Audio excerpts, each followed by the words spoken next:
Chapter 22. The matter would seem to be finished with no harm done, but Hannah was furious. Granted, Papa had never said he wouldn't tell Mr. Harris, but she was angry more about the fact that he disregarded her plea. Hannah decided she had to speak up, even if he wouldn't listen. She waited until he nearly finished his supper. I talked to Mr. Harris today, she said, at the church. I know, he said. He told me he would need to speak to you, seeing you were the one who met those Indians.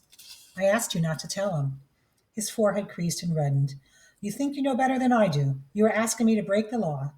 She was ready for him, determined to make up for her cowardness with Mr. Harris. Papa, do you consider Miss Lorna a good Christian? What in tarnation? What are you talking about? I'm talking about when you and Mama got married. She had first heard the story when she was about 9 years old. Back then, they spent most evenings gathered around Mama's bed, Mama well wrapped in the plaid shawl, no matter what the season was. Hannah on one side in the rocking chair, Papa in the armchair on the other. Hannah had asked Mama how she and Papa got married. Mama started to speak, but she lost her breath. She nodded at Papa to take over. I went and spoke to Miss Lorna, he said. She was as close as a family as your mama had, and by then I'd been taking supper at her place for more than a year, so it was almost like family to me, too. I asked her if she thought it would be all right for me to marry your mama. And what did she say? She said no, absolutely not. She said, Mr. Edmonds, you know it's against the law. Hannah's foul mouth fell open in dismay. Against the law? Yes, illegal for a white person to marry someone Chinese. Hannah bit her lip, chilled by the nameless fear. She didn't yet understand the depths of dread possible when unfairness was sanctioned by the law. Mamma reached down from the bed to touch her arm. Hannah saw that Mamma's eyes were bright, and she was telling Hannah without words not to worry. This was not a sad story. At once, Hannah began to feel better. You knew that already, didn't you, Papa? I did. So why did you ask her? Because I was really asking you something else. Miss Lorna was a smart woman, and I was pretty sure she would understand. She said, Mr. Edmonds here is in a great state of California. We have laws, unlike in other places, like Arizona territory. She answered what was in my head, not what I said out loud. You mean she was telling you to go to Arizona? Yes, she was giving us her blessing, even though she knew it was against the law. So we went to Arizona territory. It took a little doing, but we finally found the right person to perform the ceremony. What kind of person? A justice of the peace. It sounded so nice, the words justice and peace together. A justice of the peace married you? She repeated. Papa rolled his eyes. No, sirree, I never married anyone but your mamma. Papa! She couldn't help but laugh. And while it was too hard for Mamma not to laugh, her smile at that moment lit up every corner of Hannah's world. Hannah was certain that Papa knew what she was referring to, at least the part about Miss Lorna. You didn't break the law, but you sure went a long way to get around it, she said. Yourself and Mamma both. Don't you speak against your Mamma. Hannah controlled the impulse to roll her eyes at how badly he was missing the point. Papa, I'm not. How could I? If you and Mamma hadn't done what you did, I wouldn't have been born. The both of you, and Miss Lorna, too.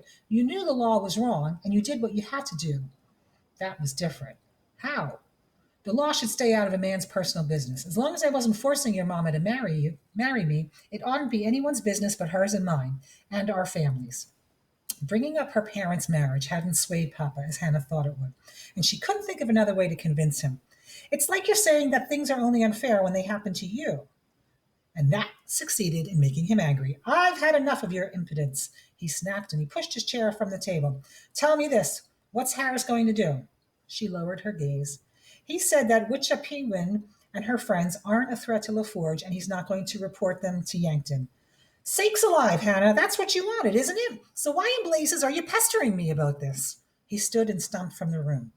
Hannah slumped back in her chair. The conversation had only lasted a minute or two, but it had exhausted her, and she hadn't budged Papa 1 inch. As if tainted by that difficult conversation, everything seemed to go wrong with the next day's sewing work. Hannah had decided on the outset to make the dress in her own size, so if no orders came in, at least she would have a new dress to wear. She had been meticulous about measuring herself and adjusting the pattern accordingly. Bess finished basting the bodice, and Hannah tried it on. It was far too tight. Rotten eggs, Hannah cursed her half under her breath. Rotten, smelly, putrid, stinking eggs. Bess looked startled. Pardon? Oh, I'm sorry. It's something my mamma used to say. It's her favorite curse in English. It means rotten eggs. I add more words sometimes. Bess's eyes took on a bit of a sparkle. So you can curse without people knowing that you're cursing, she said. I'm going to try that at home. Hannah had to laugh, but then she sobered and shook her head. There isn't enough seam allowance to fix this, she said. She'd have to cut 2 new pieces of lawn for the front bodice and sew them again. What did I do wrong? She groaned. Once she had taken the bodice apart, she and Bess discovered the mistake. Hannah forgot to account for eliminating the shirring of the original pattern. She shared the trim. She shared the trim was wider than the piping that she was using in its place. It was a stupid mistake, a beginner's mistake, and she was no beginner, which only made her angrier at herself. No use crying over spilt milk, Beth said. That's what Mama says. Anyway, I'm going to start hemming the skirt. You go ahead and take care of the bodice, and don't worry about anything else. I'll go faster this time because you've already done it once. Hannah cast her a quick, grateful smile. Chapter 23. Bess was right. By mid afternoon, Hannah had replaced the front bodice, which now fit perfectly. Bess went out back to use the privy. When she returned, she said, My, those roses are lovely. I didn't know you could grow them like that. Goodness, Hannah jumped to her feet. I forgot about them. Mrs. Blake at the hotel said I could have some lard cans. I better go fetch them now. Besides the fact that the prairie rose bushes had to be transplanted for the opening, it was Saturday, bath night. The wash tub would need to be emptied and cleaned. Shall I come too? Do you need help? No, no, I'd much rather you stay here and keep hemming. I won't be long at all. Hannah hurried up the street to the north end and crossed over to the other side.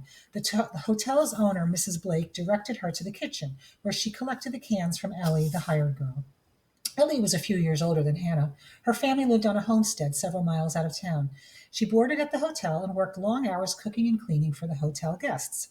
I'd like to come to the opening, but I won't be able to buy anything, Ellie said wistfully. Of course you must come, Hannah said. You can look all you want. I'll be serving refreshments, and there will be a raffle. As Hannah left the hotel, the screen door of the next building banged open, and 2 men lurched out of the saloon. They were both obviously drunk. Hannah recognized one of them. To her dismay, it was Dolly's father, Mr. Swenson. She felt a stroke of sympathy for Dolly. At his side was a man Hannah did not know. He had a broad face and was dressed like a homesteader with his boots, his trousers, and a dirty plaid shirt. He held a bottle of liquor in one hand. The stranger caught sight of Hannah. Well, looky here, he said. It's a little Injun girl. Swenson looked at Hannah. It's not, he said, his voice slow and heavy with the drink. Not an Injun. That there is a Chinaman. Hello, Chinaman girl. A Chinaman girl here? My, the man stared at Hannah. You know what they say about Chinese girls, right? I completely do, Swenson said. He laughed heartily and stumbled and to grab hold of his friend to keep his balance. Then he snatched the bottle and he swigged. Quick, while they're distracted. Hannah tried to edge past the 2 men. Swenson slowly lowered the bottle from his mouth, stepped in front of her, blocking her way. Where are you going there in such a hurry, Chinaman girl? I said hello. You got enough manners to say hello back? His voice now held a note of threat. Hannah wanted to take a deep breath, but her lungs were rigid. She could almost taste the evil in the air. Her thoughts framed in panic. People, not far away, just there, across the street. Why did no one notice what was happening? Both men advanced towards her.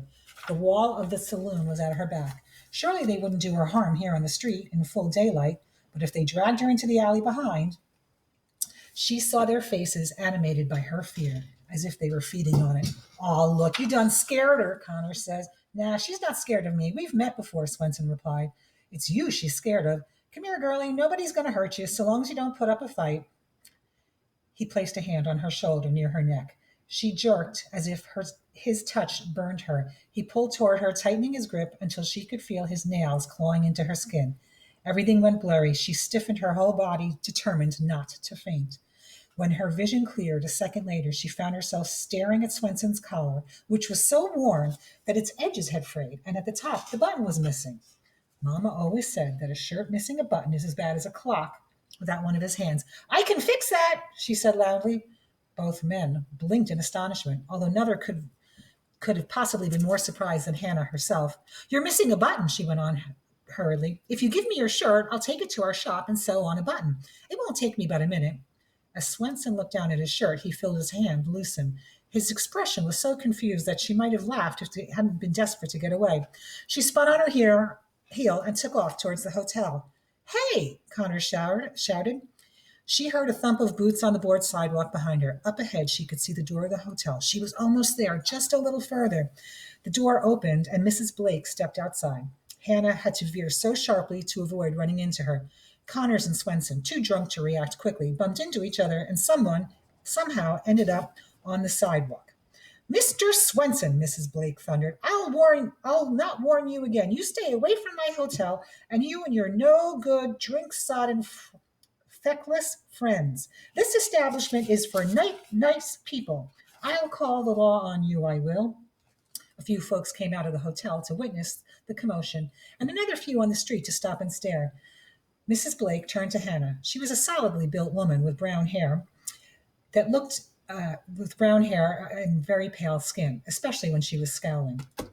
Was it you who caused this ruckus? So unfair. Hannah felt her eyes instantly grow warm with tears. She blinked, opened her mouth to protest, but she was too shaken to defend herself. No, ma'am, I'll be leaving now. And she started to realize that she was still clutching the stack of lard cans. Trembling, she decided to go straight across Main Street. She would not walk past that saloon again. In front of the hotel was a sizable group of men and boys. They were hooting and jeering, pointing at at Swenson and Connors, still sprawled out on the sidewalk. Make yourselves at home down there, boys. Can't hold your drink, Swenson? Keeping up the sidewalk with your face. You missed a spot. Quickly, she crossed the street, ducked behind the wagons and horses. When she looked again, the two men were on their feet, trying to get their way out of the crowd while shouting at each other. It's not my fault, you idiot. You're drunker than I am. It's that blasted Chinaman girl. And then the two men turned into the alley, and to Hannah's relief, they were out of sight. Hannah hurried around to the back of the shop. She did not want to have to talk to Papa. She dropped the lard cans outside the lean-to and went inside to fetch the trowel. The prairie roses were doing well in the wash tub. All 6 bushes had survived being transplanted. Hannah went down on her knees and started scooping soil out of the wash tub, transferring it to the lard cans. She dug faster and faster as tears rolled down her cheeks. Soon she was just stabbing the trowel with the dirt again and again, weeping and sobbing, with enough mind left to pray that Papa would not come to the back door. Nothing she experienced before had prepped her for this terror. Despite all of the pain of being mocked and bullied in the past, she knew now that her body had always been safe. Swenson putting his hands on her had made her feel so vulnerable, and she would never in her life be able to find strength again. When the door opened a few minutes later, it was Bess, not Papa. I thought I heard, Hannah, oh my stars, what's the matter? What happened? Bess knelt beside her. She put her hands on Hannah's arm and then gently took the trowel away. Hannah covered her face with her hands to smother the sobs. She sensed Bess leaving her side and returning a few moments later. By that time, Hannah managed to stop crying. Here, Bess said, her voice quiet and steady. She gave Hannah a damp cloth. Hannah wiped her face. Do you want me to fetch your father? No, no. Shh, all right, don't worry yourself, but we need to get you upstairs to change your dress. Bess, Bess nodded towards Hannah's right shoulder.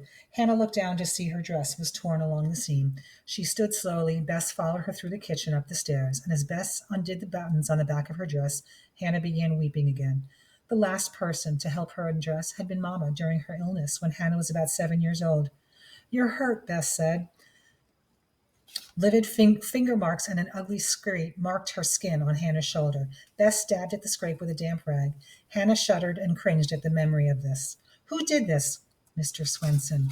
He was with someone I didn't know. Collins, maybe? No, Connors? You need to tell my pa.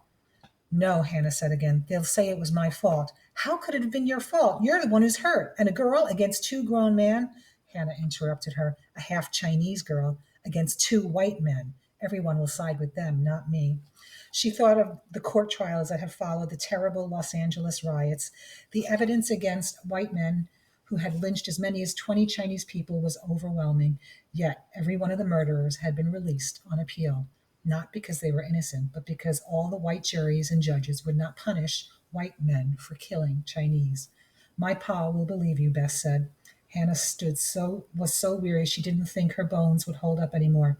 You and your pa, she said, her head drooping. You might be the only ones.